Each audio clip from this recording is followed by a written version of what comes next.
మీరు కొన్న విల్లాకి కంపెనీ వాళ్ళు ఈఎంఐ పే చేస్తే ఎలా ఉంటది? చాలా బావుంటది కదా!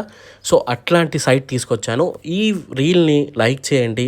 అండ్ మన ఇన్‌స్టా హ్యాండిల్‌ని ఇప్పుడే ఫాలో చేయండి. డీటెయిల్స్ అన్నీ ఎక్స్‌ప్లెయిన్ చేసేస్తాను చూడండి. మనకి ఈ విల్లా వచ్చేసి 190 స్క్వేర్ యార్డ్స్ నుండి స్టార్టింగ్‌లో అయితే ఉంటుందండి. 1500 ఎస్ఎఫ్టీలో అయితే కట్టడం జరిగింది. ప్రైస్ వచ్చేసి మనకి 1.25 సీఆర్ అయితే అవుతుందన్నమాట. లొకేషన్ పరంగా చూసుకున్నట్లయితే బాచారంకి చాలా దగ్గరగా అయితే ఉంటుందండి. అండ్ ఏదైతే ఎగ్జిట్ నెంబర్ 10 ఉందో ఓఆర్ఆర్ దానికి కూడా చాలా దగ్గరగా అయితే ఉంటుంది. సో, అక్కడ దగ్గరకు ఉండడం కారణంగా మనకి సిటీకి కనెక్టివిటీకి దగ్గరగా ఉందని అయితే చెప్పుకోవచ్చు. ఇక మనకి ఇది హెచ్ఎండిఏ ఇంకా RERA approved fully gated community అండి ఇది మొత్తం మనకి. దీంట్లో వరల్డ్ క్లాస్ ఎమ్యూనిటీస్ ప్రతి ఒక్కటి ఉంటాయి. సో, ఇక ఈఎంఐ విషయానికొస్తే ఇప్పుడు మీరు విల్లా బుక్ చేసుకుంటే 24 మంత్స్‌లో మనకి కట్టివ్వడం జరుగుతుంది.